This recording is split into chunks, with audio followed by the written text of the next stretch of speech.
Antes de começar, quero dar meus parabéns aqui para a nossa TV, pela beleza que é um trabalho desse que alcança um tempo tão significativo. Parabéns. Mas vamos começar. Indiscutivelmente, ao longo da história da humanidade, o homem nunca esteve sozinho. Desde épocas imemoriais, o homem tem recebido ao longo da história uma série de mensagens espirituais de vários daqueles que são chamados como se fossem missionários do mundo espiritual, grandes iluminados, grandes homens que trouxeram doutrinas extraordinárias para todos nós.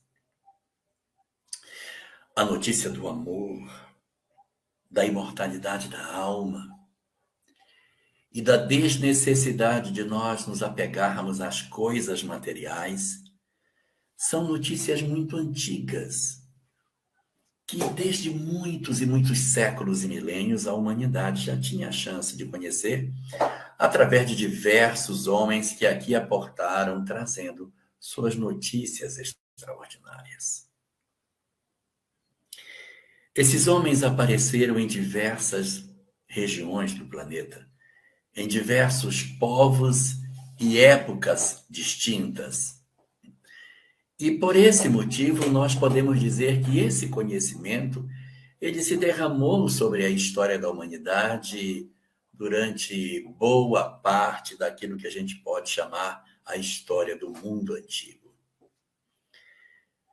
Almas extraordinárias conseguiram encontrar o caminho da felicidade a partir da hora em que se defrontaram com mensagens antigas e maravilhosas trazidas por esses grandes homens que cruzaram a história da humanidade. Mas as notícias que esses homens trouxeram,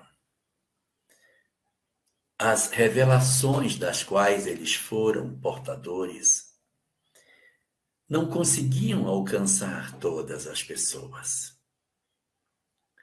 Seus conhecimentos eram extraordinários, mas eram muito profundos para o homem da época. A criatura humana, no período em que Krishna esteve por aqui, não conseguia entender os princípios da lei de causa e efeito e da reencarnação. Muitos entendiam, mas a grande massa da humanidade não conseguia entender esse conhecimento. A mesma coisa aconteceu com Buda. Quando Buda vem à humanidade, ele traz um conhecimento espetacular. Mas nem todas as pessoas conseguiram entender a questão do autoconhecimento, do autodescobrimento, do nirvana, dessa conexão nossa com o nosso eu interior sublime. Então, a mensagem do Buda, ela também não conseguiu ser entendida pela maioria daqueles que compunham a civilização terrestre. Coisa assemelhada nós vamos encontrar nos vários outros que aqui passaram, deixando suas notícias espirituais. Os Vedas, a Cabala, Zaratustra, Hermes Trismegisto no Egito, Confúcio, tantos outros que trouxeram mensagens extraordinárias, mas que a humanidade não conseguia entender na sua completude. E aí aconteceu que, de certa maneira, a gente às vezes fica pensando, mas se essa mensagem ela não era uma mensagem que todo mundo entendia, por que veio?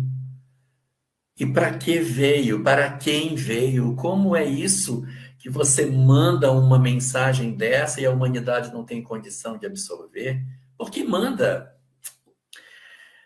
Manda-se porque essas mensagens extremamente interessantes e profundas não se destinavam à humanidade. Elas não estavam apontadas para o mundo como um todo. Elas tinham como objetivo atingir uma determinada população que existia na Terra, que não era, na verdade, a totalidade do planeta. Eram espíritos diferenciados que viviam entre nós, inteligentíssimos, mas muito atrasados do ponto de vista moral, e que, em função dessa sua condição de endurecimento dos corações, estavam na Terra nesse período para impulsionar o nosso conhecimento, ao mesmo tempo em que as lições que a Terra lhe oferecesse poderia quebrar a resistência moral dessas almas.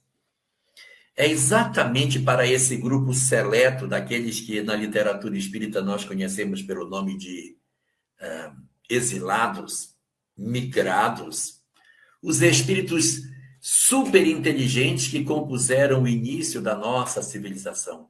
Seja bem-vinda, minha irmã Fátima Rabelo, seja muito bem-vinda. Então, essas mensagens, elas vieram para esses povos, elas vieram destinadas para esse grupo, mas a humanidade não entendia, as pessoas não compreendiam, era indecifrável o pensamento de Buda, era incompreensível as falas da Cabala, era difícil interpretar a pureza dos Vedas ou o conhecimento de Buda. Todos esses saberes, eles eram tão difíceis para a grande maioria daqueles que aqui estavam, que era necessário criar uma escola para ensinar esses ensinamentos fora do povo, porque o povo não conseguia entender. Então, se a gente for pegar na história da humanidade, todo lugar por onde esses homens passaram, houve as chamadas escolas de iniciados. Os iniciados do hinduísmo, lá na Índia, os que se recolhiam nos mosteiros para se apropriar dos conhecimentos espirituais. Os grandes sacerdotes do Egito, que tinham seus rituais de iniciação, exatamente porque o povo não conseguia partilhar os conhecimentos que possuíam. Todas as dificuldades, Analícia, que os homens do passado viveram eram exatamente em função da dificuldade de interpretar todos esses processos, Eliana. Então, nós criamos templos, nós criamos mosteiros, lamazerias, espaços aonde esses homens se debruçavam para interpretar os conhecimentos espirituais que a grande maior parte da humanidade não conseguia entender. Mas para essas almas que eram muito inteligentes, tudo fazia muito sentido. Tudo era muito lógico para eles. Para eles não era difícil compreender a reencarnação, a transmigração das almas, o processo do renascimento em novos corpos. Sim, não era tão indecifrável. E é por isso que essas doutrinas alcançaram o êxito de chegarem até os nossos dias, porque sempre houve indivíduos que, banhados por esse conhecimento, conseguiam interpretar o sentido profundo que essas palavras possuíam e promoviam em si transformações suficientes para que se desembaraçassem da necessidade de encarnar no nosso planeta. E dessa forma, os povos antigos tiveram os seus iluminados, uns mais conhecidos, outros menos, mas a consulta dos livros religiosos de todos os povos antigos vão mostrar para nós notícias interessantíssimas que os povos antigos possuíam. Na Suméria, nós tivemos o Atrahasis e um personagem interessantíssimo como Gilgamesh, um homem interessante demais. Utnapishtim também, dali daquela mesma região da Suméria, que eram conhecimentos espirituais profundos que existiam naquela região do mundo. Assim, portanto, dentro da perspectiva daquilo que a nossa humanidade tem para nos oferecer, nós vamos descobrir que esses conhecimentos nunca deixaram de existir. Nunca deixaram. A humanidade sempre esteve banhada dessas verdades. Mas verdades para grupos. Não era uma verdade para todos. Não era uma verdade que atingisse todas as pessoas, não era. Era um conhecimento que estava destinado para um grupo apenas daqueles que eram mais capazes. E esse grupo, ele foi aproveitando as lições que eram recebidas e foram retornando para seus mundos de origem e foram ficando um número menor. Eles foram sendo reduzidos daquele monte de egípcio, ficou um pouquinho, aquele monte de hindu, ficou um pouco também, dos arianos, um pouquinho, dos hebreus também ficou um pouco. Então, foram ficando desses povos aonde essas mensagens extraordinárias chegavam, foi ficando alguém, ao mesmo tempo em que a própria humanidade foi se desenvolvendo. Aquele homem que nós podemos dizer que seria o homem médio do planeta, o espírito típico da Terra, também estava se desenvolvendo.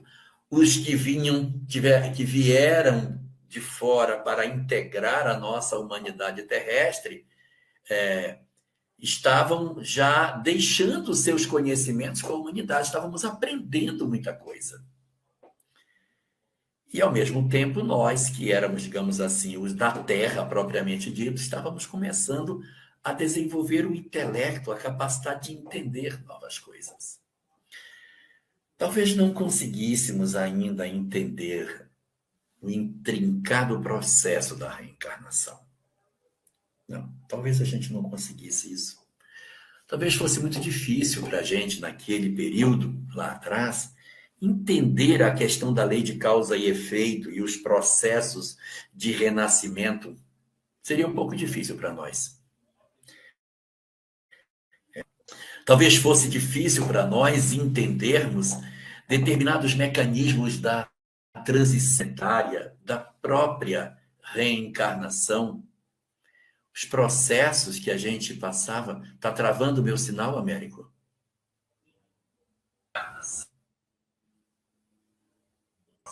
Oi? Tá tudo excelente, meu irmão. Tá bom. Então, nós não tínhamos ainda talvez condição de executarmos o trabalho de ensinar todas aquelas coisas. Por quê? Porque a humanidade talvez não tivesse aquela musculatura espiritual e intelectual para aprender tudo sobre lei de causa e efeito, sobre o mundo espiritual, sobre mediunidade. Mas tinha coisas que talvez a gente já pudesse aprender. Coisas que seriam essenciais para que o homem despertasse. Coisas essenciais para que realmente a humanidade desse um passo à frente. Era necessário que chegasse na Terra um conhecimento que não seria tão profundo como as outras notícias, mas que descedentasse a humanidade, não um povo, a humanidade da escuridão em que vivia. A humanidade, no seu grande número de pessoas, desconhecia a lei do amor, desconhecia. A verdade é essa. A lei do amor estava realmente divulgada na Terra para os iniciados. As notícias que falavam sobre como é que era a questão da vida após a morte também estavam na Terra para os iniciados. O homem comum tinha muito pouca informação de tudo isso. Era muito frágil tudo isso. Então, o nosso governador planetário, o espírito que tem a responsabilidade direta pelo desenvolvimento da Terra, que acompanha o desenvolvimento do planeta desde que ele se formou há 4,5 bilhões de anos, esse espírito que havia mandado esses iniciados nos povos para que ele ensinasse uma mensagem profunda, robusta, com os detalhes das leis espirituais, estava querendo vir à Terra em pessoa para trazer uma mensagem para nós. Ah, meu Deus, se o governador planetário vem à Terra para trazer uma mensagem, ele deve trazer uma mensagem fantástica, deve ser uma mensagem completíssima. Porque se os outros que eram menores trouxeram tanta profundidade de lei de causa e efeito, tantas discussões sobre reencarnação, o Bhagavad Gita é um tratado extraordinário de espiritualidade. É um livro maravilhoso, deveria estar aqui. O Bhagavad Gita, uma obra de indescritível beleza espiritual. Então, assim, se Buda falava sobre tudo isso, falava do autoconhecimento, do mergulho no eu, na luta do homem contra as suas imperfeições, através das várias existências corporais, se Krishna detalhava de maneira tão nítida como é que se dava o mecanismo da evolução, os processos de desenvolvimento do ser, as etapas do processo de transformação moral pelo qual nós passaríamos, as virtudes essenciais, o fenômeno do renascimento através do qual a alma encontraria a perfeição, os Vedas que falavam inclusive de transmigração planetária, sim, os Vedas que são mais antigos do que todos eles, falavam da possibilidade de migração para outros orbes. Isso é muito impressionante. Como que mensagens eram profundas e eles nem eram assim tão extraordinários, né, esses sacerdotes, para receberem uma mensagem tão maravilhosa. Então, se o governador planetário estava vindo, nossa, que mensagem completíssima, estupenda, maravilhosa. Ele ia fazer uma mensagem, certamente, que ia entregar tudo. Ele ia entregar todas as leis. Ia ser lindo demais. Não foi o que aconteceu. O governador planetário, ou seja, o que comanda todo o processo de desenvolvimento do orbe, quando veio, ele não veio para fazer uma revelação local. Ele não veio para trazer uma revelação apenas para um povo, para um grupo. A revelação teria que ser uma revelação que atingisse toda a humanidade. Que abraçasse a humanidade como um todo. O foco não era mais um povo. O foco era o mundo. O objetivo seria trazer para o mundo luzes espirituais a fim de que nós despertássemos. Mas se a mensagem vem para todo mundo, ela não poderia ser tão profunda. É lógico, é lógico. Sim, Maristela, você tem razão. As técnicas da Ayurveda são maravilhosas. Só que o homem médio de quando essas técnicas chegaram não conseguia entender a profundidade delas.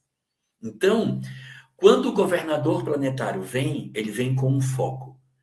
Eu preciso atingir toda a humanidade. Eu preciso oferecer ao homem toda a minha condição de que toda criatura da Terra consiga entender a mensagem que eu tenho para passar. E exatamente por isso foi feito uma programação para que os ensinamentos do Cristo atingissem exatamente esse objetivo. Sim, o nosso governador planetário é o Cristo, Jesus de Nazaré. Ele vai pegar o conhecimento que estava incrustado dentro daqueles templos em que era um conhecimento iniciático, que ninguém tinha acesso, ele vai jogar para todo mundo. Ele vai ensinar a lei do amor para todos. Ele vai divulgar o conhecimento para todas as criaturas. Não haverá mais conhecimentos secretos, homens isolados para desenvolverem os seus saberes. Mas para que ele conseguisse fazer isso, Paulo, ele precisava trabalhar coisas que fossem essenciais e que resolvessem o problema da humanidade. E aí vem a grande pergunta. Apresentar ao homem a ideia da reencarnação, da lei de causa e efeito, os mecanismos, como é que ela acontece, talvez as pessoas não entendessem. Talvez o mundo não conseguisse entender essa lei, seria muito complexo para muitas criaturas ingênuas e simples. Essa não dava para ver.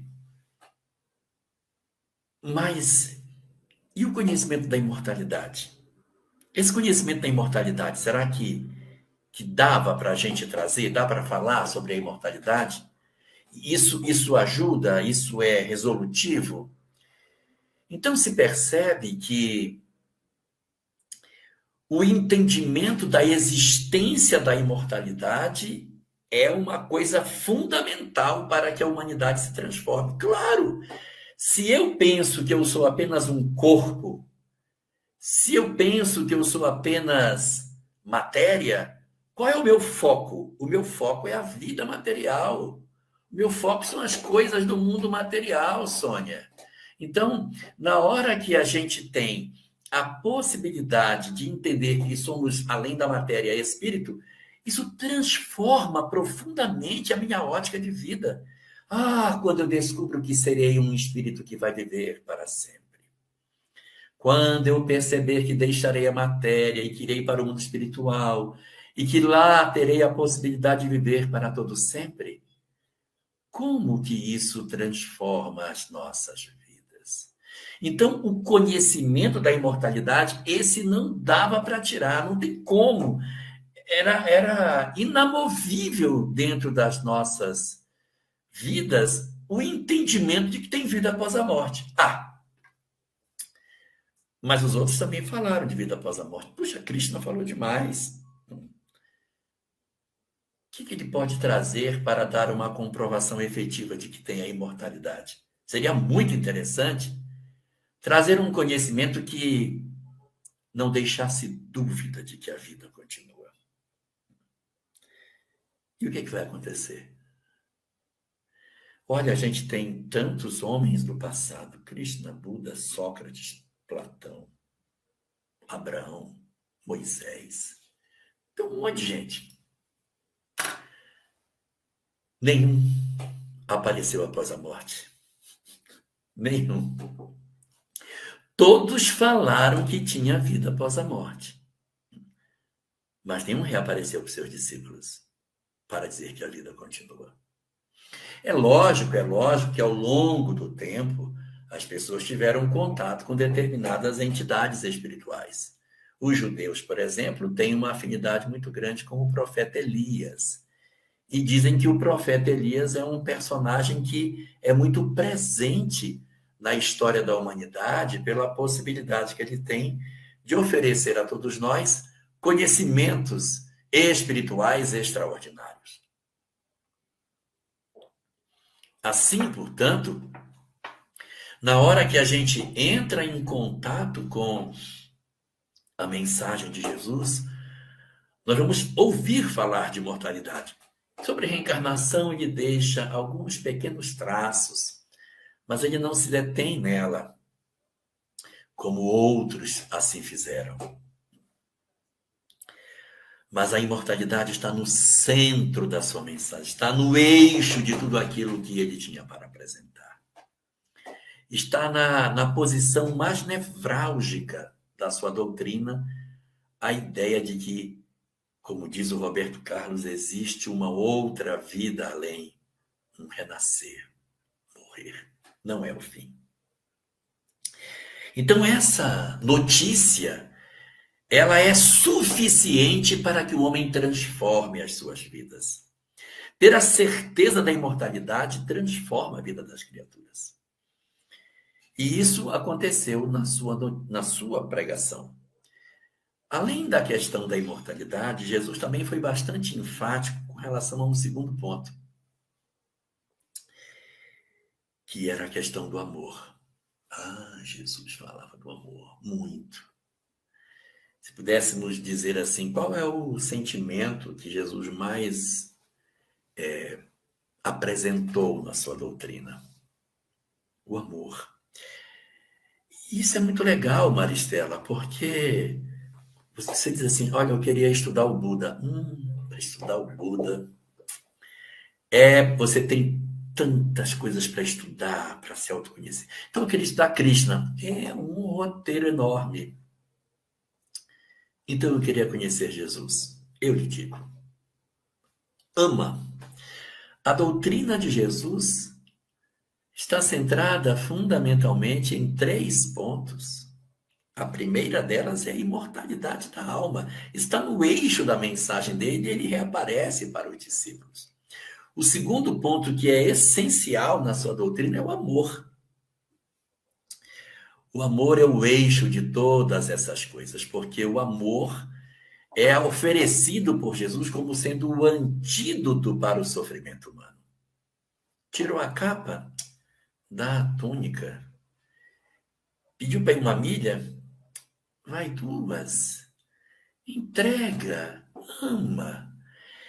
Só que o amor que Jesus propunha era um amor tão intenso que não era o amor simplesmente para aqueles que nos amam. A grande transformação no sentido de amor que Jesus traz naquela região da Palestina é a oferta do amor incondicional. É o amor apresentado na parábola do bom samaritano, em que você ajuda quem você nem sabe quem é. É o amor apresentado na parábola do filho pródigo, onde o pai ama o filho incondicionalmente. O amor acima de todas as coisas. Ele vai propor, inclusive, uma máxima extraordinária, apontando para que as criaturas amassem os próprios inimigos. Esse é um conceito incrível apresentado por Jesus. A gente até poderia dizer que Moisés, no livro de Levítico, no capítulo 19, fala que a gente tem que amar ao próximo como a nós mesmos. Mas amor aos inimigos não tem lugar nenhum dentro do texto. É ali, na proposta do amor aos inimigos, que vai surgir o grande pensamento do perdão. O perdão, ele era bem conhecido dos judeus, bem conhecido. No Antigo Testamento, 78 vezes a palavra perdão aparece. 78 vezes. Então, a gente conhecia o perdão. Só que dessas 78 vezes que aparece, 77 vezes é o perdão do homem com Deus. Homem com Deus. Senhor, nos perdoa, perdoa, porque nós somos... Em todo o Antigo Testamento, todas as vezes que fala de perdão é Deus em relação aos homens. Só tem uma, que é em relação a 2 pessoas, que é quando Jacó pede perdão a seu irmão Esaú. Somente essa. Mas eram irmãos. Então, a ideia de perdoar alguém, de relevar aquilo que o outro fez, meu Deus, é profundamente surpreendente. E ele vem apresentar o amor aos inimigos. Ele não vai explicar por quê. Sim, mas por que eu tenho que amar? Não, não tem essa explicação. Eu estou dizendo que é para amar os inimigos. Mas por que, Senhor? Estou dizendo para amar. É um mandamento, não é uma questão que a gente considere que ele esclareceu o porquê. Jesus deu poucas explicações do porquê das coisas. Ele disse o que é para fazer. Então, ele falou da imortalidade. Mas ele não explicou como que se dava o fenômeno da reencarnação, porque isso não é tão importante. A mesma coisa ele fez com o perdão. Quando ele ensinou o amor, ele trouxe o amor de maneira tão intensa que o perdão veio a reboque do amor. O perdão veio a reboque. E aí ele vai apresentar para nós uma leitura impressionante. Se você tem alguma coisa contra alguém, deixa no altar, vai te reconciliar com ele. Mas por que reconcilia-te com teu adversário enquanto estás a caminho com ele? Perdoa os teus inimigos, Pai, perdoa-os porque eles não sabem o que fazem. Ele vai oferecer uma mensagem extremamente focada na ideia do amor incondicional. Então, é um tripé que ele fez. Uma peça fundamental da sua doutrina é a imortalidade, sem avançar para as questões reencarnatórias. Outra peça que ele trouxe é o amor incondicional, sem apresentar as justificativas do porquê. E trouxe também Deus, não como um senhor. Ele trouxe Deus como Pai. Ele trouxe Deus como Pai. Olha, nós temos Buda, Krishna, Sócrates, Platão, um monte de gente. Ninguém chama Deus de Pai. Ninguém chama Deus de Pai. Só Jesus. E ao trazer a ideia de Deus como Pai, ele trouxe uma proximidade muito grande do Criador em relação às suas criaturas. Porque a humanidade tinha uma visão muito diferente de seus deuses. Cruéis, duros, exigiam oferendas, os deuses se aborreciam, castigavam as pessoas. O próprio Deus de Israel, mesmo sendo um Deus imaterial e único, era um Deus muito severo. Era um Deus que punia a iniquidade dos pais nos filhos, na terceira e na quarta geração. Eles tinham sempre sobre si aquela imagem de que Deus estaria observando e se eles desobedecessem, eles poderiam ser exterminados pela força desse Senhor. Jesus não apresenta um Deus que destrói. O Pai que lhe oferece essa reconceituação do sentido de Deus, trazendo para próximo da família, é uma visão que os judeus nunca tinham pensado. Nas concepções do Antigo Testamento, ninguém poderia chamar Deus de Pai. Isso era uma blasfêmia. E a acusação sob a qual Jesus é levado para a condenação à morte é por ter dito que ele era o Messias e ter dito que Deus, por consequência, era seu Pai. Uma coisa que a gente hoje diz com tanta tranquilidade, naquele período era muito complicado você querer dizer isso para as pessoas. Então, Jesus, na verdade, oferecia para a humanidade uma reconceituação do sentido de Deus de maneira muito profunda. E por que ele não chamou Deus de outra coisa? Por que ele chamou de Pai? Por que ele não chamou de, sei lá, de professor, cuidador?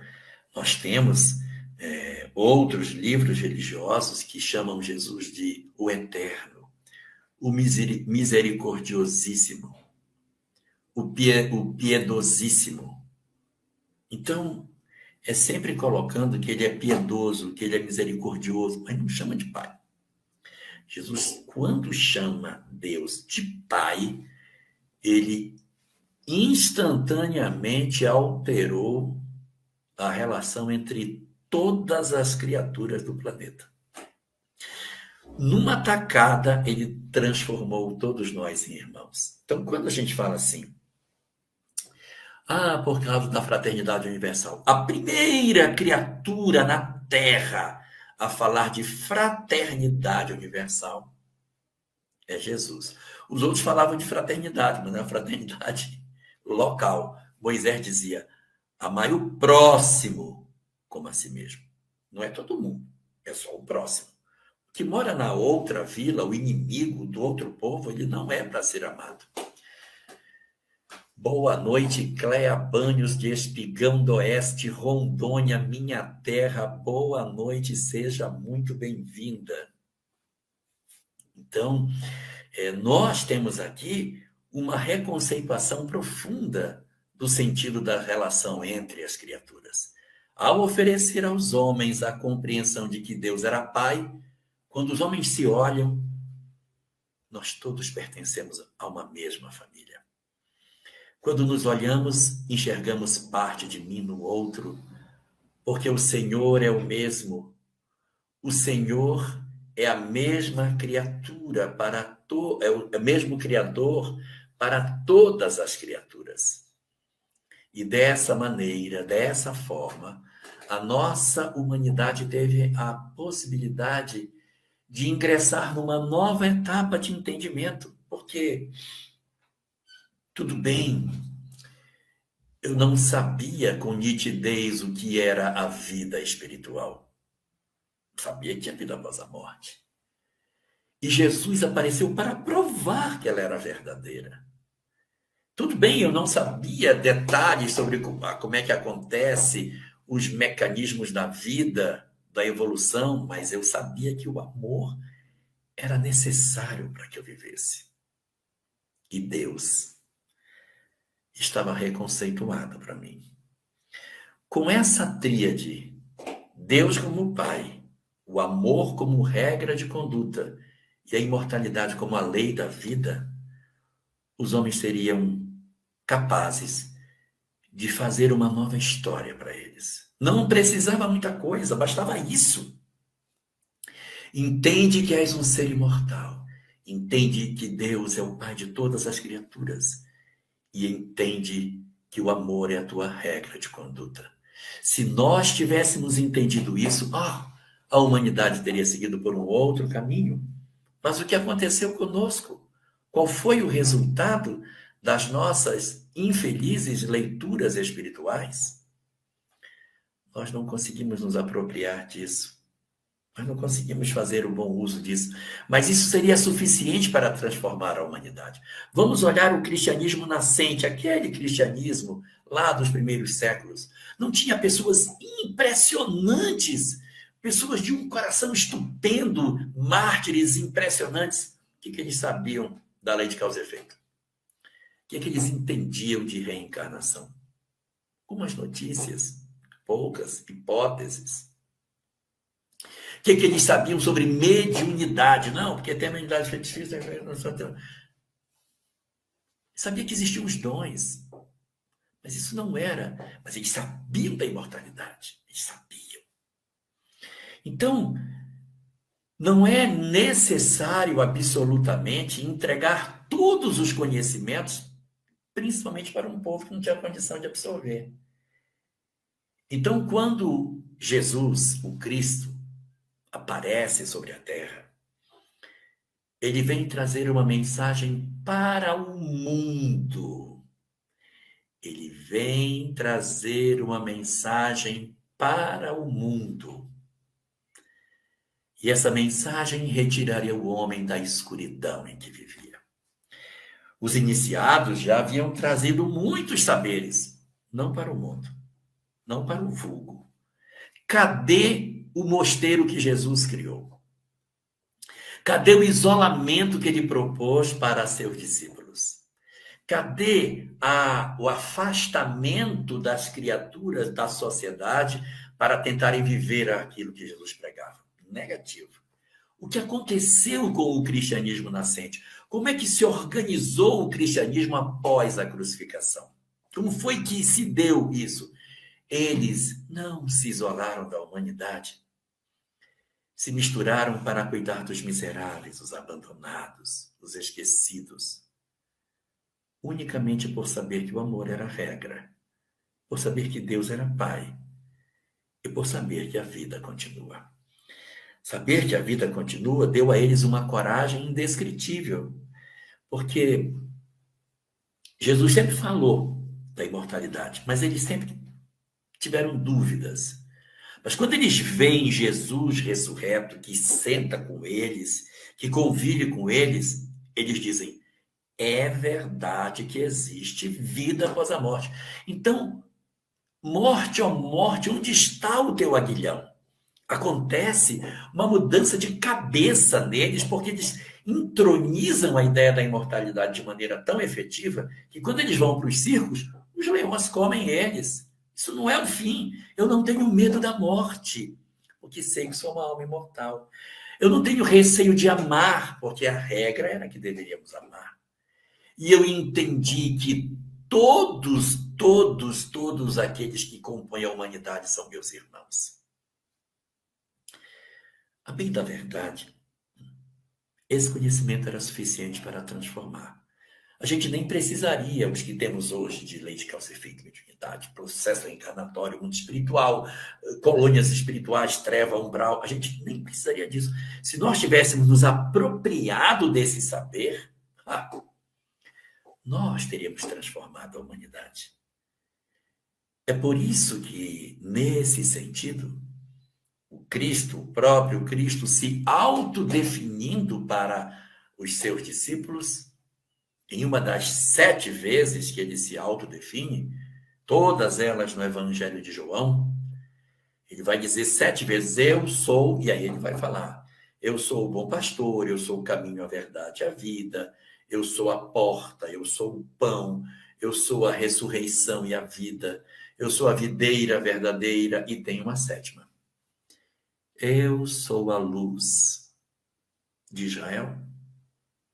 É de Israel. O que ele diz? É luz? Luz do quê? Eu sou a luz do mundo. Porque Jesus não veio para ser a luz de uma criatura só, nem de um povo. Não é uma revelação focada numa específica população. E antes que alguém diga assim, mas ele disse que ele veio para as ovelhas perdidas da casa de Israel. É verdade. Mas leia lá. E de antes. Ele disse antes. E de antes as ovelhas perdidas da casa de Israel. Depois, não entreis na casa dos samaritanos.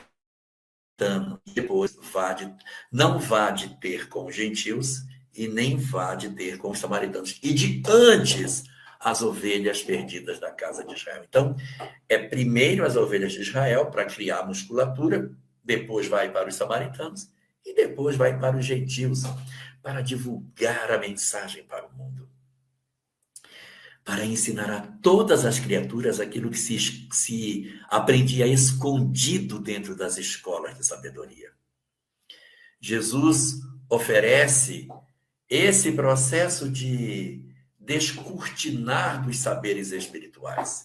Como o Paulo Witter aqui está bem lembrando, ele vai trabalhar com aqueles que eram de Israel, e depois com os samaritanos, que ele mesmo faz, e para os gentios ele manda Paulo de Tarso. Então, havia o interesse de que essa mensagem se espalhasse sobre a terra. O cristianismo, embora seja uma doutrina oriental, tem gente que acha que não é, ela não é uma do Ocidente, ela é do Oriente. Sim, a doutrina do cristianismo não é uma doutrina ocidental, ela é oriental. Quer saber por quê? Israel fica onde? Não é no Oriente Médio? Então é do Oriente. Mas ela se ocidentalizou tanto que os cristãos acham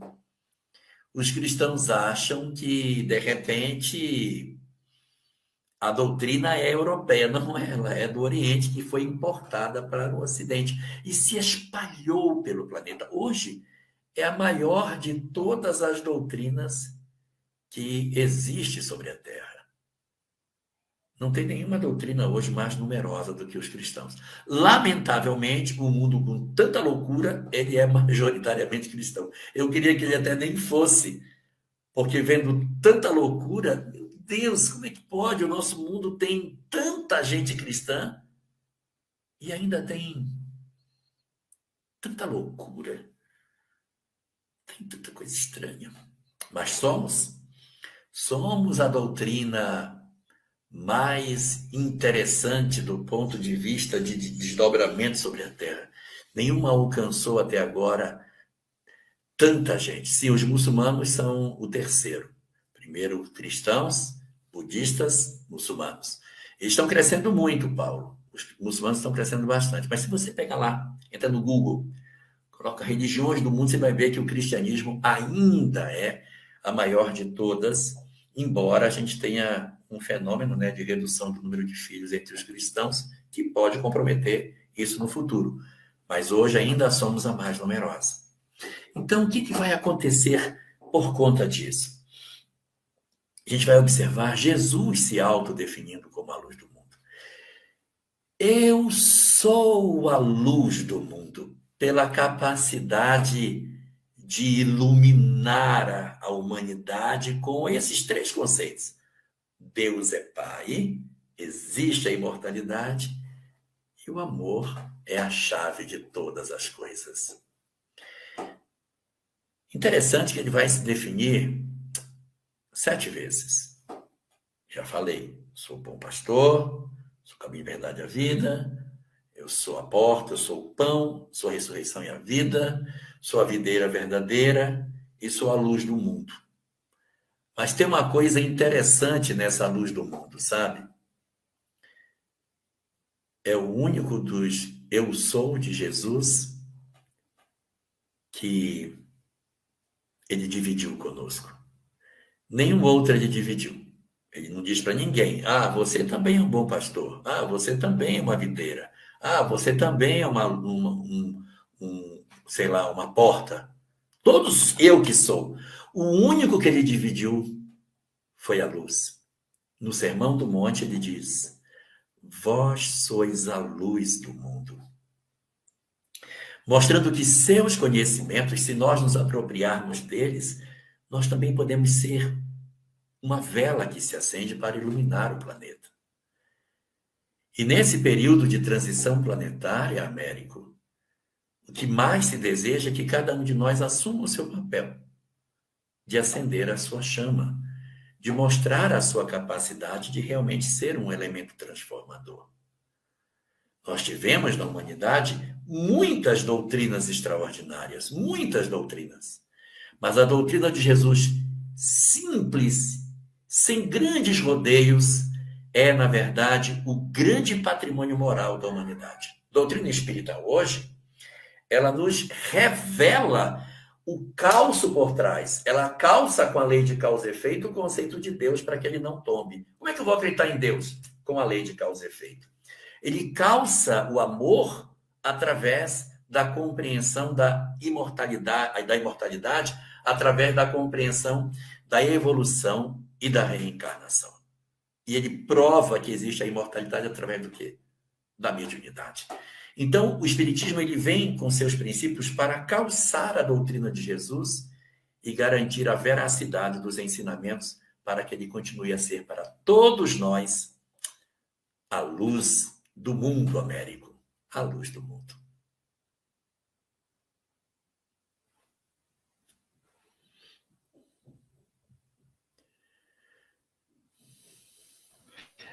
Meu querido irmão, sem palavras, né? Para descrever a gratidão que nós temos aqui de Eu estou receber. ouvindo você, eu vou só abrir uma porta para um gato que está preso aqui. Tá. Pode falar, estou ouvindo.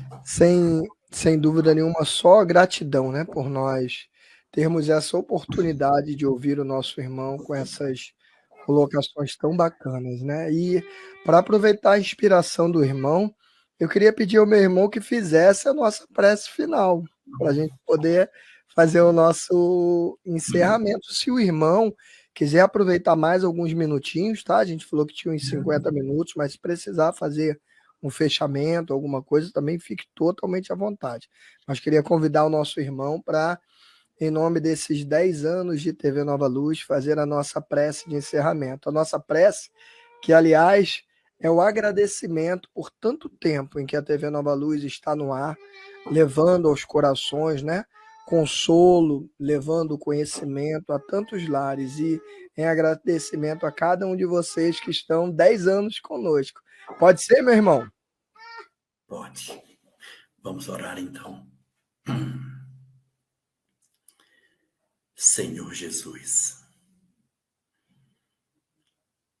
agradecemos-te todas as lições que deixaste para nós, sendo também aquelas que recebemos dos teus antigos enviados pelas múltiplas peregrinações no curso da história. As inúmeras vezes que ouvimos as leis universais e que não conseguimos entender, até que tu chegasses, Senhor, e oferecesses ao mundo a possibilidade de entendermos o propósito de todas as coisas. Que desembaraçasseis as nossas almas dos grilhões dolorosos ao qual nos prendíamos, no desamor, na descrença e no afastamento de Deus. Tu vieste para banhar as nossas almas com as luzes que ofereciam ao homem a chance de sermos verdadeiramente felizes. Mas nós, Senhor, mais uma vez nos afastamos da tua mensagem de luz. Ainda que de posse dos ensinamentos extraordinários de teu Evangelho, ocultamos a nossa face e tentamos até desconstruir a tua imagem, a desfazer o trabalho colossal de implantação das verdades espirituais sobre a terra. Em teu nome, na capa de sacerdotes, cometemos tantos desatinos e tantas loucuras, e em teu nome, Senhor, vergonhosamente, manchamos de sangue as páginas da história. Mas tu, por tua misericórdia inexcedível, ofereceste-nos mais uma vez os conhecimentos espirituais dos antigos através da doutrina espírita. Deste-nos a conhecer os segredos dos Vedas, do Bhagavad Gita, de Buda, da Cabala, de Zaratustra, de Hermes Trismegisto, de Sócrates, reinterpretados pela ciência que a doutrina espírita representa. Hoje, Senhor, mais amadurecidos, conseguimos interpretar o código divino da lei e redescobrir a excelsitude de tuas palavras nos ensinamentos que o Espiritismo nos oferece. Por isso te agradecemos penhoradamente pelo esforço que tens feito para que despertemos para a luz. E te rogamos, Senhor, que nos auxilies para que nós possamos fazer o uso correto desse conhecimento extraordinário que nos ofereceste. E também, a nosso turno, nos convertamos em luz para o mundo, oferecendo-te para os homens e dando o nosso contributo para a transformação do mundo em que vivemos. Curvados diante de ti, Senhor, apenas te agradecemos e te rogamos que nos abençoes nesse compromisso de nos voltarmos para a tua lei e para a verdade e sermos efetivos colaboradores na semeadura do bem, no lugar em que nos colocaste. Protege-nos, abençoa-nos e nos guarda na tua paz. Obrigado, Senhor.